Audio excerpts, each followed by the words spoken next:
Hey everyone, welcome back to my channel. Today I want to talk about something powerful, something that transforms relationships from the inside out.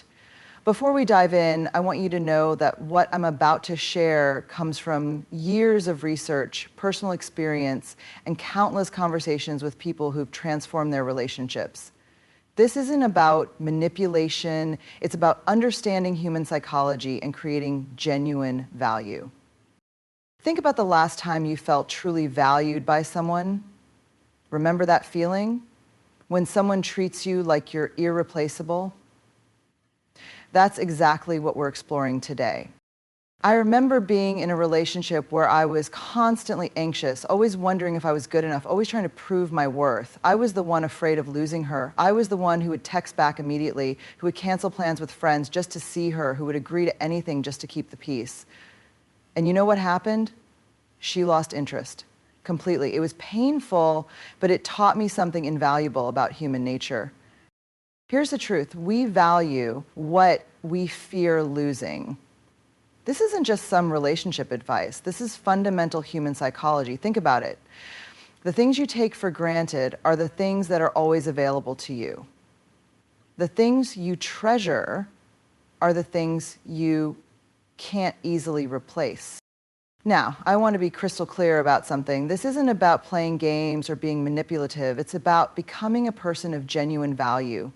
Someone who brings so much to the table that others naturally worry about losing you from their lives. It's about authentic personal growth that creates a healthy dynamic. Let me tell you a story. Several years ago, I was working with a community center, volunteering my time. There was this couple. Let's call them partner A and partner B. Partner A was constantly available, constantly checking in, constantly making sure partner B was happy. Partner B, meanwhile, had a full life. Friends, hobbies, goals, dreams. Guess who was more invested? Guess who was afraid of losing the other? The pattern was clear as day. What partner B had without even trying was what we call inherent value. They weren't trying to make partner A afraid of losing them. They were simply living a valuable life, and that value translated into the relationship. So how do we apply this to our own lives? How do we become the kind of person others fear losing? Not out of manipulation, but out of genuine value. I've identified 7 key principles that create this dynamic naturally in any relationship. The first principle is self-respect. When you deeply respect yourself, you establish boundaries. You don't accept disrespect, you don't chase after people who don't value you. And here's the thing about self-respect. It's magnetic. When others see that you hold yourself in high regard, they mirror that respect back to you. I learned this lesson the hard way. For years, I thought being accommodating meant being lovable. I would bend over backward, sacrifice my needs, and put everyone else first. But eventually, I realized that by not respecting my own boundaries, I was teaching others not to respect them either. Self-respect looks like saying no when you mean no. It looks like walking away from situations that diminish you. It looks like valuing your time and energy as precious resources. When you demonstrate this level of self-respect, you immediately become someone others fear losing because they recognize your inherent worth. The second principle is purpose. Nothing, and I mean nothing, is more attractive than a person driven by purpose.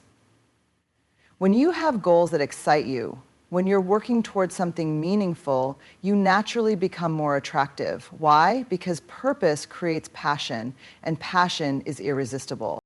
I've seen this transformation countless times. When someone shifts from making the relationship their entire world to pursuing their own dreams while sharing their life with someone, the entire dynamic changes. Suddenly, they become fascinating. Their partner sees them in a new light, as someone with depth, with direction, with fire.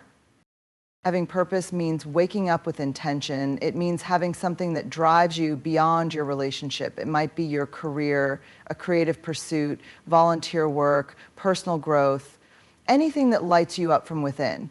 When you have this kind of purpose, you bring energy and inspiration into your relationship rather than neediness and dependence. The third principle is emotional self-sufficiency. This is perhaps the most powerful principle of all. When you're emotionally self-sufficient, you don't need someone else to make you feel complete, worthy, or happy. You come to the relationship whole, not looking to be filled. This doesn't mean you don't need emotional connection. We all do. But it means you don't place the burden of your emotional well-being on another person. You've developed tools to process your emotions, to comfort yourself, to find joy independently. I spent years being emotionally dependent. My mood would rise and fall based on how much attention my partner gave me. If she seemed distant, I would spiral. If she was affectionate, I was on top of the world. It was exhausting for both of us. Learning emotional self-sufficiency was liberating. I could love deeply without the desperate clinging that comes from emotional dependence. Emotional self-sufficiency means having your own emotional toolkit. It means being able to sit with difficult feelings without immediately seeking external validation. It means finding joy in your own company. When you develop this quality, you become someone who adds to a relationship rather than drains it. And that makes you someone others fear losing. The fourth principle is continuous growth. Humans are attracted to evolution. We're fascinated by things that transform, that develop, that become more than they were. When you commit to continuous growth, you remain endlessly fascinating. I've always been curious by nature, but there was a period in my life where I became stagnant. I stopped learning, stopped challenging myself, stopped evolving, and I noticed something interesting. People became less interested in me. Conversations became repetitive. Relationships became stale. When I recommitted to growth, reading widely, learning new skills, challenging my own beliefs, everything changed. I had new ideas to share, new perspectives to offer, new questions to ask. I became more interesting because I was interested in becoming more. Continuous growth means never settling for who you are today. It means embracing the discomfort of learning. It means seeking feedback, reflecting on your patterns, and constantly refining who you are. When you grow continuously, you become irreplaceable because no one else is on exactly your growth trajectory. The fifth principle is creating positive experiences. Humans are emotional creatures. We remember how people make us feel long after we forget what they said or did. When you consistently create positive emotional experiences for others, you become associated with positive emotions. And we all fear losing sources of positive emotion in our lives. I used to think that being needed was the key to being valued. I would try to solve problems, offer advice, be the shoulder to cry on.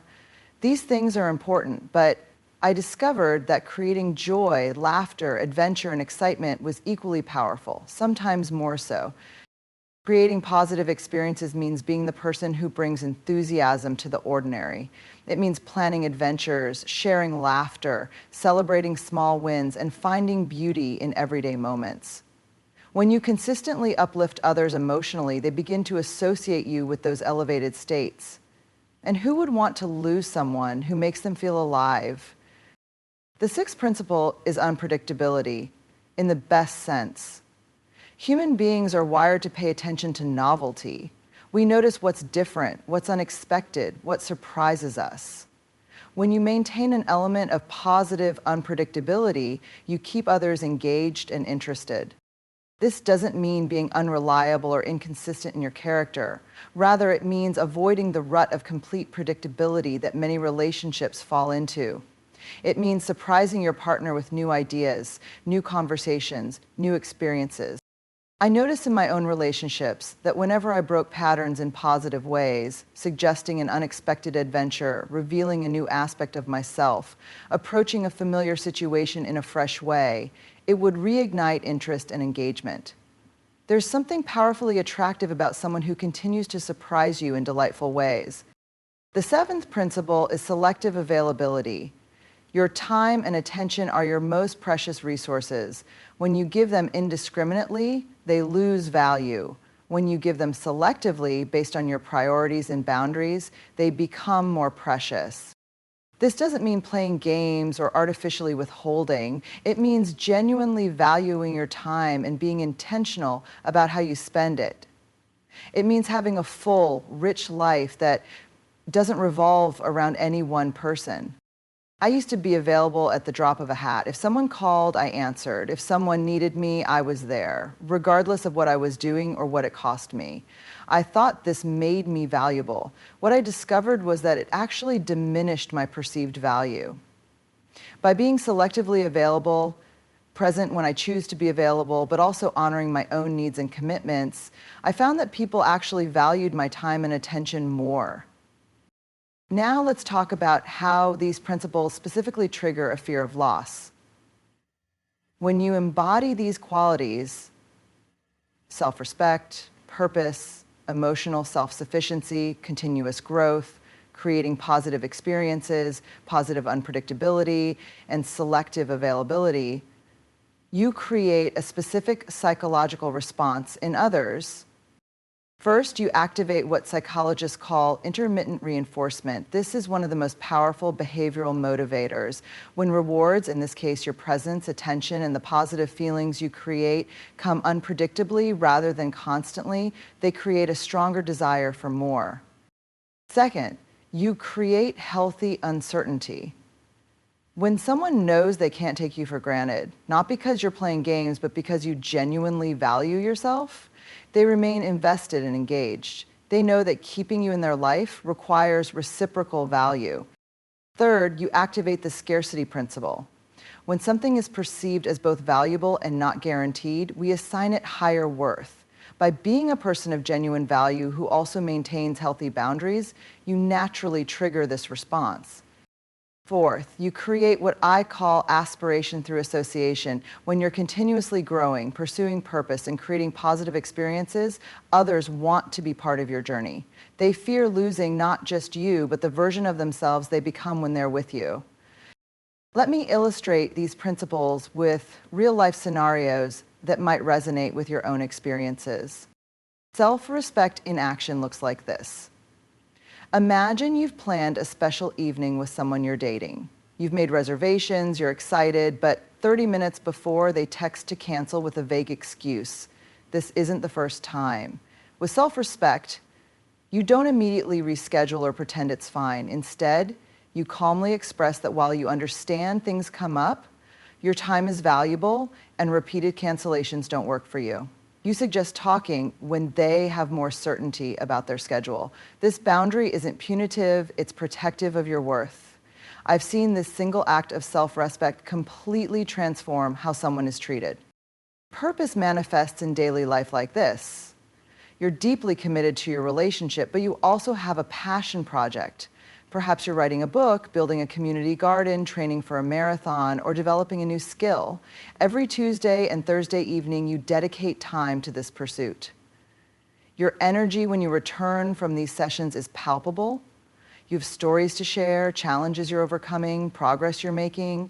Your partner doesn't feel neglected by this commitment. Instead, they're drawn to the passion and fulfillment it brings you. They see you as multidimensional, as someone with depth beyond the relationship. I witnessed this with someone close to me who transformed their relationship by rediscovering their passion for landscape photography. What started as weekend excursions became gallery showings, which evolved into workshops they taught. Their partner initially felt somewhat neglected, but soon became their biggest supporter, not just because they loved them, but because they were genuinely inspired by their growth and purpose. Emotional self-sufficiency plays out in moments of disappointment. Let's say you don't get a promotion you were hoping for. Rather than immediately calling your partner in distress, expecting them to make you feel better, you process the initial disappointment yourself. You go for a run, journal about your feelings, remind yourself of your capabilities.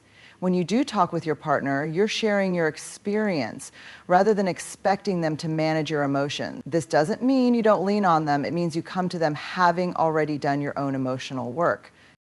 I've applied this in my own life after receiving criticism on a project I'd poured my heart into. My first instinct was to seek immediate reassurance from others. Instead, I gave myself space to feel disappointed, reminded myself of the value of feedback, and identified concrete ways to improve. When I discussed it later, the conversation was productive rather than emotionally draining. This approach creates a relationship dynamic where you're seen as emotionally mature, someone who adds to others' lives rather than depleting them. Continuous growth might look like this.